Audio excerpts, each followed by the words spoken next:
Hey, everybody, welcome to the Perfectly Snug podcast featuring our good friend, Dr. Dan Gartenberg, and all things sleep. Dan, how the heck are you? Pretty good. I slept pretty well last night, which is a positive thing and on brand, so I'm happy about that. It's amazing how it all starts and stops with that, right? If It's you so wake up true. and you've slept well, you have a great day, and if not, then it could be a bad day. So, The baby's sleeping through the night. I have a lot more empathy for extenuating circumstances impacting people's sleep nowadays. yeah, you're a little more like understanding and show more grace. Exactly, yes. You know what? I hear you. I think we all have to these days with everything that's going on. Well, before we getting into some of that, let's talk about it from a 30,000 foot view, Dr. Dan. We talk about sleep and the importance of it.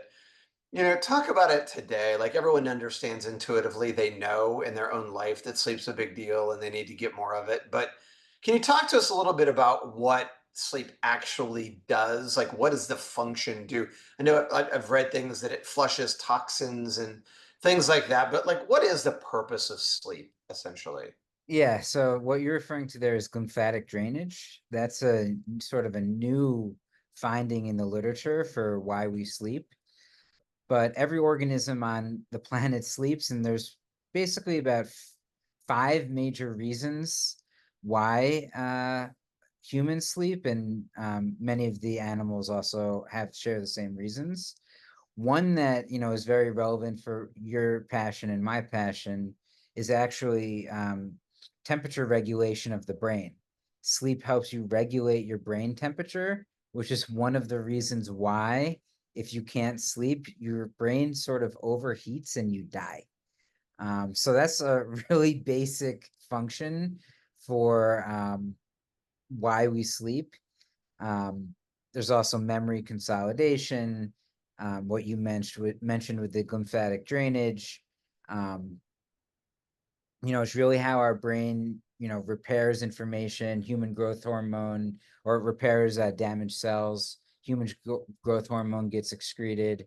Our whole body regulation is involved. So, one researcher says that sleep is sort of the garbage truck of the brain.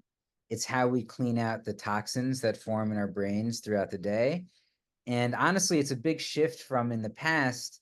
We used to think that sleep was sort of an inert time where not much was going on, but that's actually further from the truth than we could have ever imagined, which we discovered in the 50s when we first connected people's brains to electrodes. So every major chronic disease is related, immunity, cancer, Alzheimer's disease. So it's really important. Well, we talked about the fact that lack of sleep really mirrors the signs of depression. Is that not right? Well, I mean, actually, it's kind of, mental health is so tied to sleep. Sometimes when you're depressed, you have a difficult time getting up. And one of the most effective, it used to be done more, I think, but if someone's really depressed, you can do a little sleep deprivation and it can bounce the person out of depression. Please don't do that. Speak to your doctor. But there are studies showing that. Um, and also, if you stay up for a long period of time on the other side of it, you can actually activate a period of mania. So it's very much tied to our moods um, in that sort of relationship. So, we talk about sleep disruptors, Dan. Like, people are hacking sleep in weird ways, right? So, one is for sure caffeine. People caffeinate themselves. They wake up in the morning, caffeinate themselves heavily because they weren't sleeping well at night. 2, 3 o'clock comes around. I know I get like, yawns and, you get that afternoon dip, which is a circadian rhythm thing, if I'm not mistaken. And so we're drinking lots of caffeine. A lot of people don't understand the half-life of caffeine, so they drink it too late, and it actually keeps them from restorative sleep. And then at night, we're taking over-the-counter like sleep aids, we're taking melatonin, we're taking like prescription sleep aids. we're doing a lot there to go back to sleep and knock ourselves out again. So there's a lot of this sleep hacking stuff that goes on. Is any of that good for you? Yeah, I mean, as the Buddha said, all things in moderation, I guess. And even worse than caffeine is stimulants like Adderall. I mean, that cycle that you were talking about, I think is particularly palpable for someone that deals with maybe like a 20, 40 milligram dose of Adderall. Some people, it's even more than that. And I've had many clients who have problems sleeping because they're overstimulated. Caffeine can sort of have the same effect, but I think Adderall can even have a even stronger effect. Some of the drugs are a little less speedy inducing, like modafinil, but definitely not meant to be taken, I would say, on the regular basis. And if you do these things in moderation, like maybe there is some kind of hack you can do to some degree. I'm a big fan of more natural interventions, honestly. But I'm not gonna lie, like, if I have some kind of grant deadline or something like that, I will ultra caffeinate sometimes. But that's a periodic thing. So I think a lot of this is knowing where you're at and having metacognition for where you're at. Um, so like I know I'm gonna amp myself up around a deadline, but I also know that I'm gonna make sure I come down from that in Right. a healthy way. Yeah, that Um, makes sense. So let's talk about sleep disruptors. So we talk about ways that we were trying to hack sleep and get to sleep, but what are some of the other things? I know that one of the things that you and I talk about a lot is temperature. And so can you talk to us, Dan, about like why temperature is so important when it comes to your sleep? So temperature is one of the biggest disruptors that there is.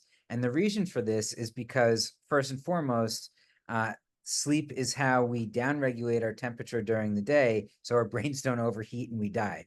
We literally die if our brains are not regulating temperature at night. Now, that's an extreme example, but that speaks to the importance, how important temperature is for our sleep. Um, our temperature drops when we fall asleep. And that's part of the process of how we actually fall asleep. And we actually lose thermal regulation when we're in different stages of sleep, particularly REM sleep. And that's why, if you don't have an optimal environment, especially when you're dreaming, you can wake up in these sort of sweat fits, I like to call them.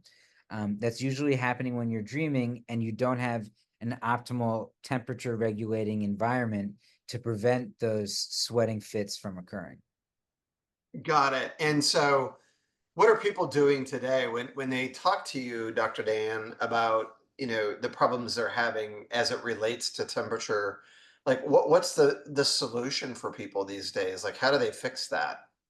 So, I mean, there's a couple solutions, I would say, and I like to think about there's three main dynamics to navigating this. There's the temperature of the bedroom, there's the temperature in your sheets, and there's the temperature of your limbs. So, a lot of limbs compared to your core. So that's the general framework I use for trying to optimize this. And what's important is you don't just want your whole bedroom to be cold. You don't just want your whole bedroom to be hot. You want the perfect combination of these factors such that your optimum body temperature is being promoted at every step of the way. Um, so basically, to do that, generally speaking, you can do it in a couple different ways. One effective way is to keep your the temperature in your bedroom environment pretty cold, but having it snug and warm underneath the pillows. And if you were just to use, say, water, it might just make it too cold, or it might make it too hot. What's When you really say water, you mean one of the water-based pads in the Yeah, market, like so okay. there's various water-based solutions out there that are basically setting the temperature under the blankets a certain degree, but that it's not adaptive enough, so it can easily make it too cold or too hot. So the other big factor about this is heating up water or cooling down water is a slow process. So the benefit of using something like air is that you can quickly adjust the temperature in order to optimize it more quickly exactly for the person's needs when they're sleeping. That makes complete sense. If you're sleeping hot, what are some of the things if you don't have one of these toppers, Dr. Dan, what are people doing today to solve that problem? I mean, oftentimes it's a negotiation with your spouse, right? Because we oftentimes have different temperature needs, men and women in particular. Um, so, I have an article called Split Blankets, Not Beds. A cheap solution is to, instead of having a bed divorce, as they say, have multiple sheets that you have in order to address that temperature need and keeping the environment cool because it's easier to layer on blankets than if it's hot. There's sort of not much you can do unless you have one of these cooling sheets that can adjust it. Um, So nowadays you see cooling blankets that are out there. You see people talking about cooling mattresses. Hey, this mattress sleeps cooler. Like, what is your opinion about some of those solutions? yeah, I mean, they're really not validated, and people just sort of throw out these claims a lot of times. I mean, without a doubt, certain fabrics are more breathable than others, but they're not causing a significant change in the temperature. And yeah, maybe they're cooler to the touch at first, but once you start laying on it and emanating your body heat on it, it'll eventually warm up to a temperature that might be suboptimal for your sleep at night. So that's why technology needs to be involved here. The fabrics play a role for sure in helping disseminate heat. There is a role that happens with that, but some kind of technology really needs to, be involved in order to optimally adjust the temperature to improve sleep quality. So then the claims being made around sleeps cool or cool to the touch, that one in particular, if something says cool to the touch, is that a product that is likely going to help you throughout the course of a night? I would say, unfortunately, not because, yeah, it's cool to the touch, but then you sleep on it and it's warm. I mean, so it'll eventually be warm to the touch once you're on it for enough time. Maybe there is some kind of efficacy to it. One little hack that I have is to address that problem. In addition to the perfectly snug topper, you can have a backup pillow that's cool. So I'll sleep on one, but I'll always have a backup pillow ready to go at my disposal because my head is warming up my current pillow. If I wake up in the middle of the night, I'll swap in my backup pillow, which will it'll be cooler to the touch at first. Um, and then my head will get cooler in addition to having the optimum temperature on the perfectly snug. I basically don't have to do that as much now that I have the perfectly snug. But if you can't afford, if you want a cheaper option to optimize temperature to some degree, the backup pillow hack is something that can be useful. So, Dr. Dan, we've talked about Perfectly Snug before, and we sent you one out. We wanted you to try it. And from your perspective, being a doctor in the space, like what were your thoughts, and what would you say to people out there that suffer from sleeping hot? So I like perfectly snug better than the other temperature solutions for three main reasons, actually. Um, So number one, it changes the temperature in your sheets faster than a water-based solution because you can change temperature of air faster than water. Number two, it's not a clunky technical solution. A lot of these other things can actually raise the temperature in your bedroom, which has the counterintuitive effect that you want when it comes to improving your sleep quality. Number three, it is very dynamic in how quickly that it can change temperature and disseminate the heat throughout your body instead of making it all one temperature, which is ideal for this relationship between how you want temperature to disseminate from your core to your limbs. So it's basically just a more advanced way of optimizing your temperature while you're sleeping. Love that. Thank you. Um, yeah, I mean, there are other air-based solutions. There is another air-based cooling solution, but it kind of blows air in at your feet. Oh yes, I've seen the I think I know what you're referring to, the bed jet, I believe. Yeah, I haven't tried that one actually. It's almost just like a fan under your bed. Now, the problem with that is there's actually a huge problem with that. Ideally, you want your limbs to be at greater temperature than your core. So it's actually cooling your limbs in a way that could hinder your sleep. So the way that I like to use these temperature solutions is I'll make them a little extra cool and then I'll wear socks. This is the ultimate sleep hack. And this will actually disseminate the heat more effectively, such that it cools my core body temperature, and that's what helps people fall asleep. So just shooting air through your feet won't necessarily do that dissemination of air that'll reduce your core body temperature like what the perfectly snug can do. There's a lot of stuff right now on cold plunge pools and athletes, and everyone's diving into ice cold baths, and it's good for inflammation. I understand it's good for recovery.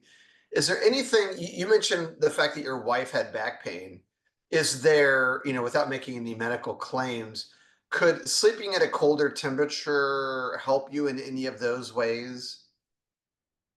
Yeah, so just to unpack that a little bit, first off, taking a sauna or a warm bath could help you fall asleep, but actually doing a cold plunge close to bed sort of activates you.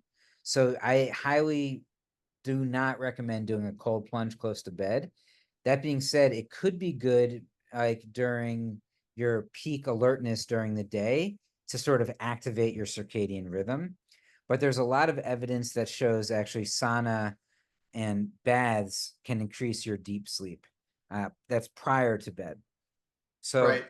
then the second part of your question is, can cold help with back pain, and also like heat can also help with the back pain too? And the answer is yes. I mean, stimulating um especially if you have back pain, stimulating it with a cold pad or a warm heating pad definitely relieves the symptoms.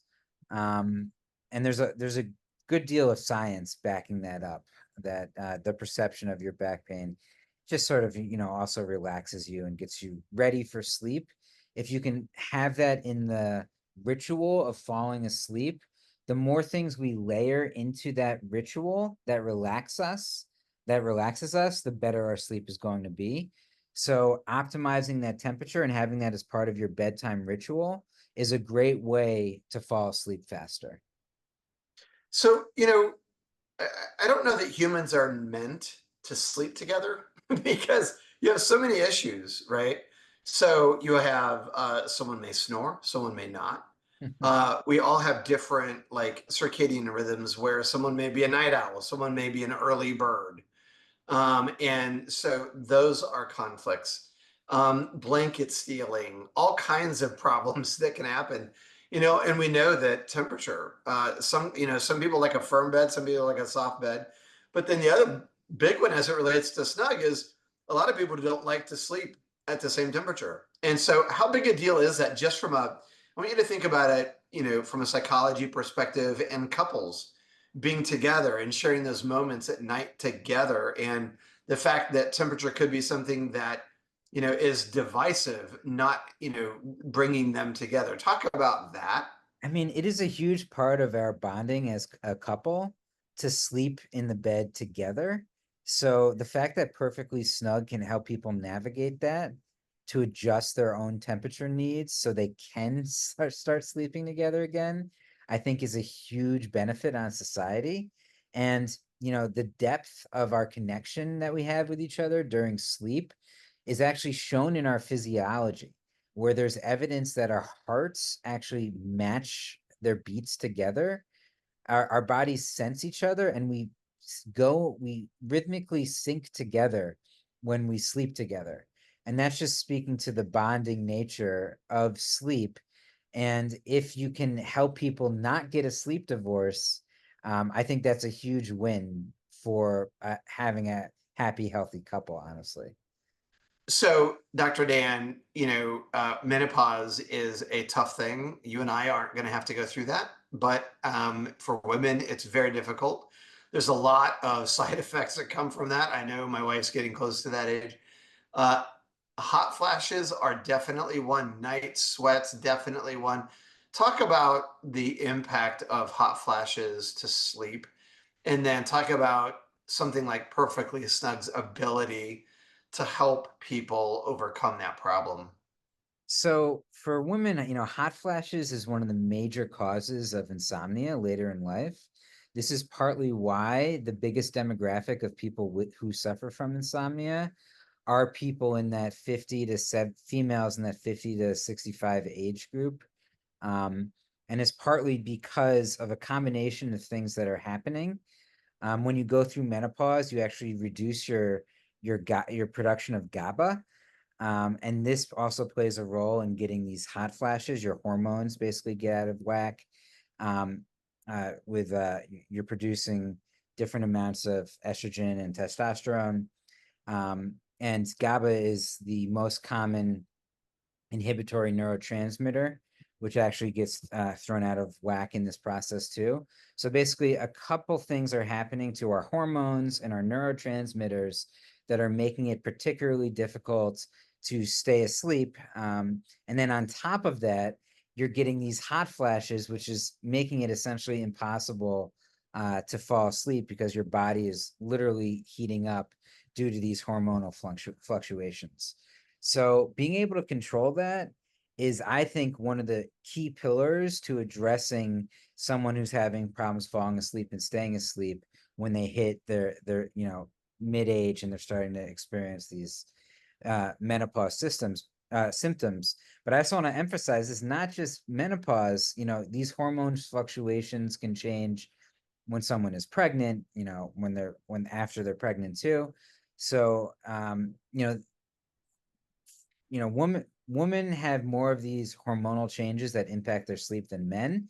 Men have another side of issues, but definitely if you're thinking about becoming pregnant, or if you're about to approach this menopause period, making sure you have the optimum temperature is one way to stop the negative effects that this can have on your sleep quality.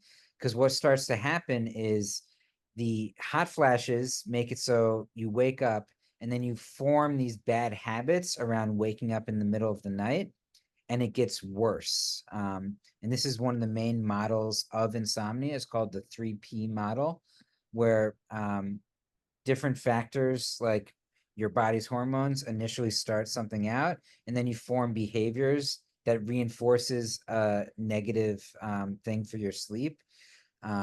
So staying on top of it with regulating your temperature under your sheets with something like Perfectly Snug is key for adjusting these hot flashes and different temperature issues that a pregnant person could be going through. So, for pregnant women, a Perfectly Snug smart topper could be great for them because of what's happening to their body. And so, when women are pregnant, it's also heating them up as well. So for women that are pregnant, a perfectly snug topper can be great because it's providing the right temperature adjustments at a time when their hormones are fluctuating, which can keep them up at night and make them have a difficult time sleeping, which is, bad for mommy and also bad for baby. Okay, Dr. Dan. So, one of the things we've talked about is you don't necessarily want your whole body cool at night. So, talk to us about your feet and the temperature of your feet and why that matters to quality sleep.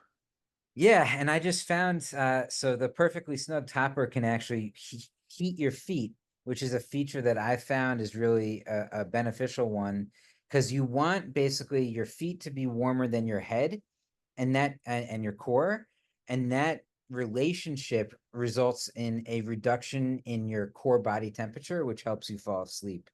Now, there's lots of hacks around that, cooling your head, heating your feet.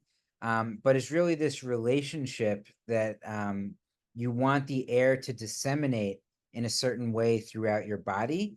You don't want a single temperature on the sheet, and that could actually be problematic when you are in REM and you lose your thermal regulation. You could get too cold, and that could make you have less REM sleep, which is bad. So having not a single temperature, but having the air flow throughout your body to optimize this relationship between your limbs and your head is something that the perfectly snug topper can uniquely do. And that's one of the reasons why I think the perfectly snug topper is the best solution when it comes to regulating temperature during sleep. Because why? So that's the reason why the perfectly snug topper is the best solution for regulating temperature during sleep, is because it optimally disseminates air in a way that reduces your core body temperature. So, Dr. Dan, we've talked about, hot flashes and things like that. But, another common sleep disruptor and problem is night sweats. I don't have this, but I talk to friends of mine. They wake up and they're like drenched. And, at night they wake up and they've been sweating. So, talk about that as a disruptor and maybe your opinion on how to solve for that one as well. So night sweats are actually a little bit distinct from hot flashes, and there's a lot of different causes for night sweats. I'm just going to list them, some of them right now. It could be low blood sugar. It could be certain drugs that you're taking. If it's if you're on chemotherapy, this can actually happen, or a steroid. Actually, some antidepressants can cause night sweats. If you're getting over an illness, you can get night sweats in the middle of the night. One of the biggest causes is nightmares. Your heart can really beat from your nightmares, which causes you to start sweating. And that's why sometimes you wake up from a nightmare and you're drenched in sweat. I think a lot of people can possibly relate to that. So in addition to the cooling, aspect of air, it's also, essential that the fabric stays dry so you're not literally waking up in a puddle.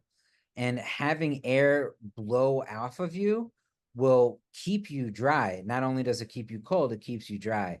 And so that's going to be another essential reason why perfectly snug is the optimum solution for your sleep. In addition, for perfectly snug keeping you cool, it also keeps you dry when you need it most.